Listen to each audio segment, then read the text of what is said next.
Karena kalau nggak ada koridor itu, Israel akan terpencil. Yang dirugikan sebetulnya kalau koridor Israel jadi, Mesir dirugikan. Melihat Israel ini juga, dia menginginkan Israel jatuh juga, gitu. Tapi juga dia tidak menginginkan Hamas kuat juga kan gitu. Jadi kalau saya melihatnya ini kan banyak orang menyebut ini udah perang eskatologi. Belum perang eskatologi. Ini hanya perang hibridra, bisa diselesaikan secara politik atau secara militer.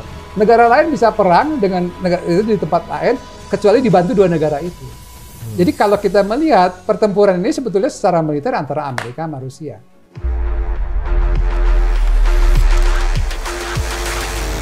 Halo sahabat OMB, obrolan lewat Jumlah.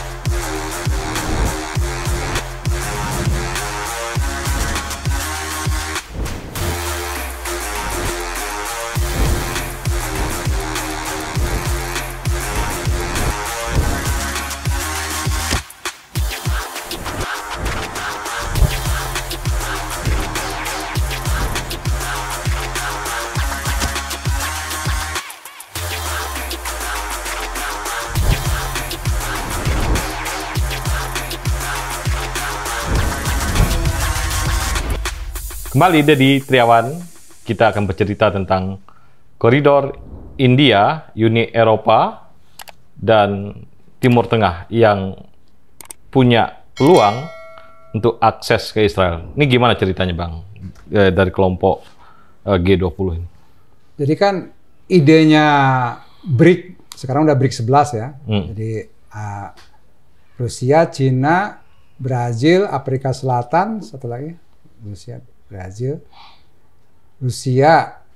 BRIC, Brazil, Rusia, India, Cina, South Africa. Nah sekarang ditambah Iran. Indonesia. Enggak, Indonesia belum masuk. Iran, Mesir, terus Mesir, Argentina, Uni Emirat Arab, Arab Saudi. Saya lupa satu lagi, Ethiopia kalau nggak salah. Iya. Argentina apa? Pokoknya 11 sekarang. Ya. Nah, idenya mereka kan membangun multipolar. Salah satu ide multipolar itu membangun simpul-simpul pertumbuhan baru. Simpul-simpul pertumbuhan baru. Makanya mereka bikin koridor-koridor ekonomi itu. Yeah. Nah, misalnya Putin kan membuka di Vladivostok itu pelabuhan yang rencananya jadi pelabuhan terbesar untuk UKM-UKM se-Asia. Jadi dia taruh. Nah, terus dia bikin perjanjian dengan Modi untuk dari Vladivostok ke Chaney di India. Terus ada koridor lagi dari Tiongkok lewat Afghanistan masuk ke Balochistan. Balochistan itu wilayah Pakistan. Ya. Ada koridor lagi yang menghubungkan Asia Tengah dari Kazakhstan. Kazakhstan ini kalau ke Rusia udah nyambung semua. Kalau yang dari Vladivostok itu dengan Trans-Siberia udah nyambung semua. Nah, ke Kirgistan, Turkmenistan, Uzbekistan. Nah, itu nanti nyambung lagi sampai ke Turki lewat Azerbaijan. Jadi ini bangun koridor. Jadi pertarungan koridor ini Rusia bikin lagi koridor utara dari Sankt Petersburg, Finlandia, terus masuk ke Azerbaijan, masuk sampai ke laut tengah. Yeah. Gitu. Laut Hitam, laut tengah, laut hitam. Sementara koridor yang mau dibangun oleh grupnya mereka, yaitu dari Polandia, Ukraina, lewat Armenia, Georgia kan bubar. Karena perang spesial operasi militer khusus Rusia. Dia membangun koridor kan gitu di perang. Nah, akhirnya mereka September bikin koridor baru. Koridor baru itu yang dari Mumbai lewat Abu Dhabi, lewat Riyadh, Yordania ke Israel. Okay. Karena kalau nggak ada koridor itu, Israel akan terpencil, gitu. Secara ekonomi dia mau bagaimana koridornya?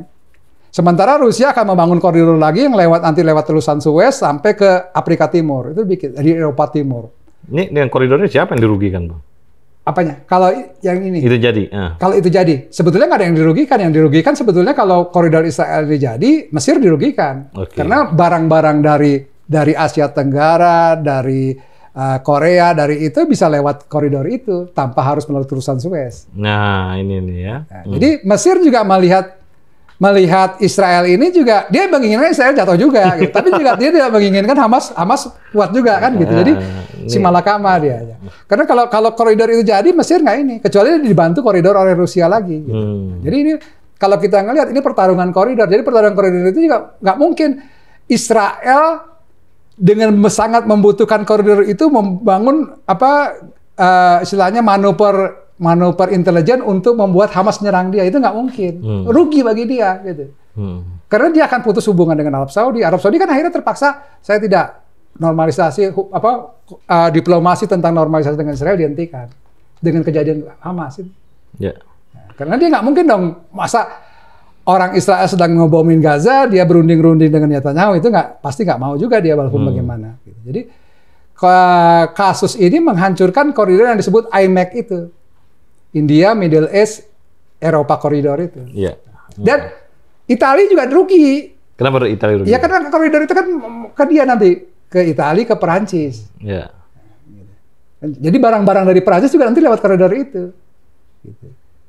Sampai ke Mumbai. Nah kita datangnya dari Mumbai nanti barang-barang dari sana. Jadi kalau kita melihat ada perang koridor antara blok BRIC ini, blok Shanghai Cooperation, Jalur Sutra ya. Jalur Sutra sama grupnya NATO. Karena juga bangun koridor ini bukan hanya idenya si Xi Jinping. Hillary Clinton juga membangun koridor. Apa itu? Dia ada konsepnya itu 2010 yang disebut koridor Hillary Clinton, tapi nggak jalan-jalan gitu. Saya nggak tahu apa urusannya apa. Banyak dia bikin rancangan-rancangan koridor-koridor. Jadi kalau kita ngelihat ya Indonesia juga pasti akan dilalui itu pertarungan. Kita akan berpihak kemana? Koridor. Nah, sebetulnya Modi mau punya juga ambisi. Dia kan anggota dekat sama Rusia, dekat juga sama Amerika. Nah, dia mau main di dua itu.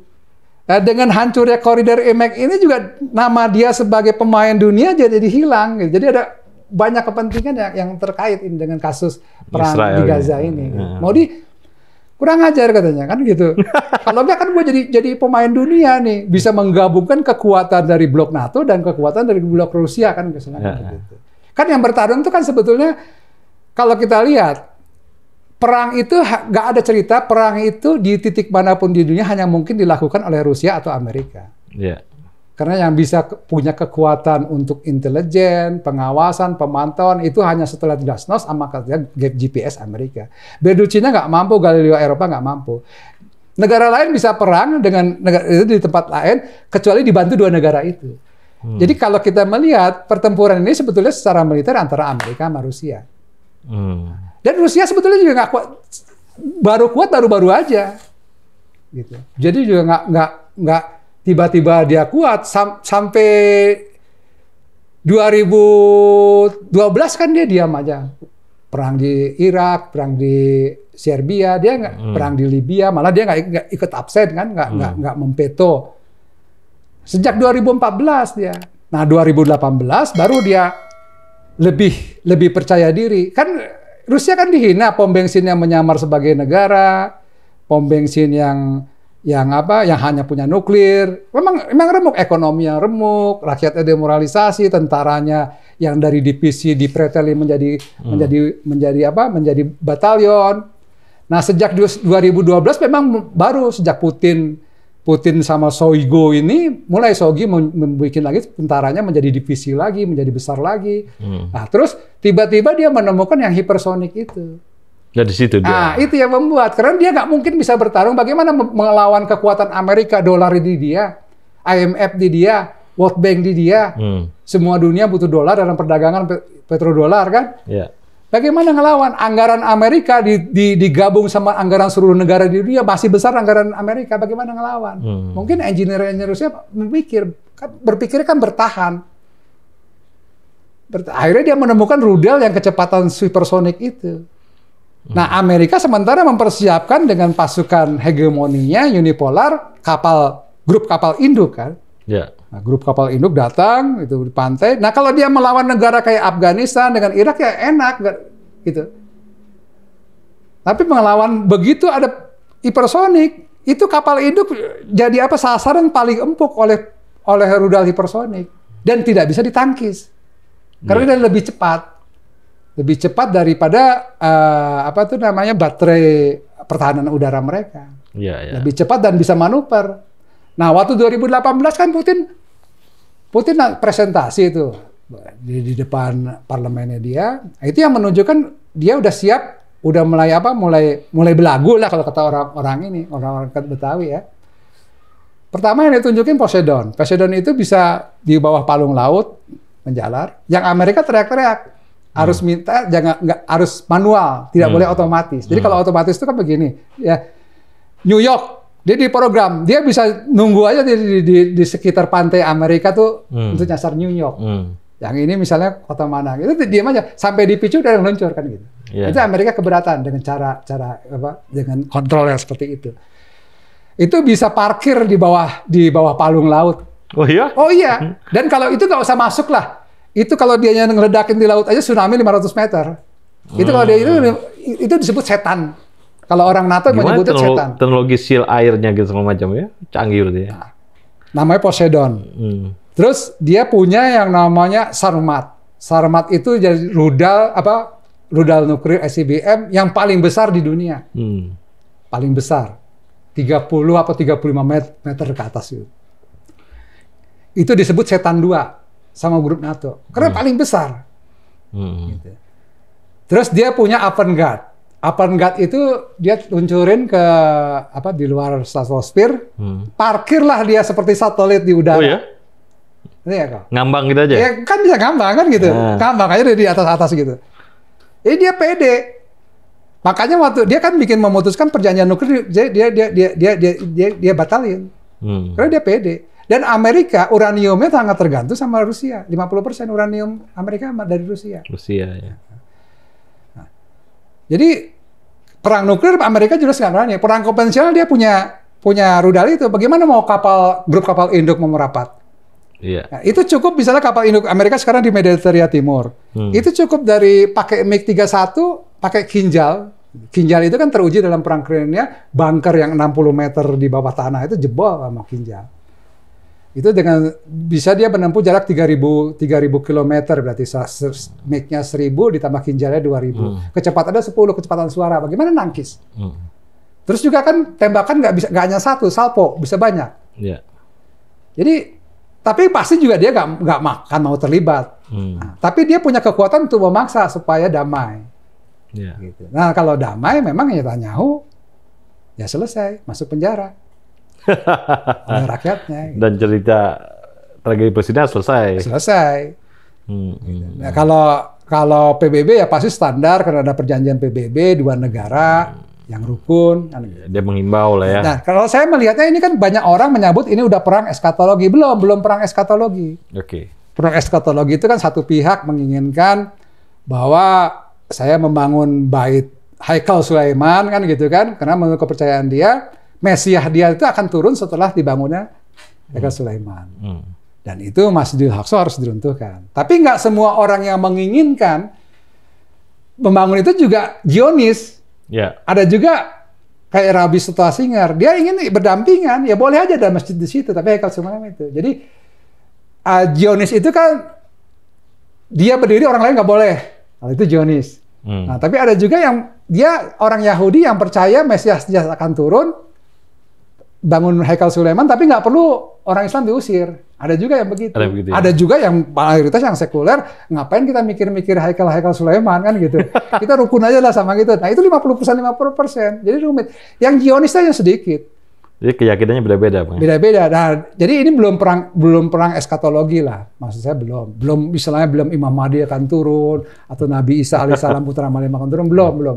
Ini hanya perang hibridra, bisa diselesaikan secara politik atau secara militer. Dan kalau saya sih lebih senang secara militer. Biar Hamas bisa menunjukkan giginya. Karena kan kalau terbukti Hamas ini menang, berarti kehidupan kolektif di Palestina, di Gaza masih ada, dan kehidupan kolektif umat Islam masih ada. Kalau Hamas kalah, berarti kehidupan kolektif di Palestina udah nggak ada, dan kehidupan kolektif umat Islam. Jadi perjuangan ini disatukan dengan ini Palestina. Karena kan mobilisasi itu kan sangat tergantung kolektivitas. Jadi itu terbukti waktu perang Jerman sama perang Rusia kan. Jadi negara yang punya kehidupan kolektif itu lebih cepat mobilisasi. Kasus Afghanistan juga kan begitu. Tahu-tahu tentara muncul dari mana-mana. Ada simpul ya? Ada simpul. Jadi ada kolektivitas yang cepat. Nah, bagi negara-negara yang udah sangat individualistis itu sangat sulit untuk mobilisasi. Itu terbukti dalam sejarah perang. Dan menurut saya rakyat di Gaza Palestina lebih kolektif dibanding Israel. Jadi mobilisasi pasti lebih cepat. Sekarang 40.000 bisa jadi 60.000 sekarang.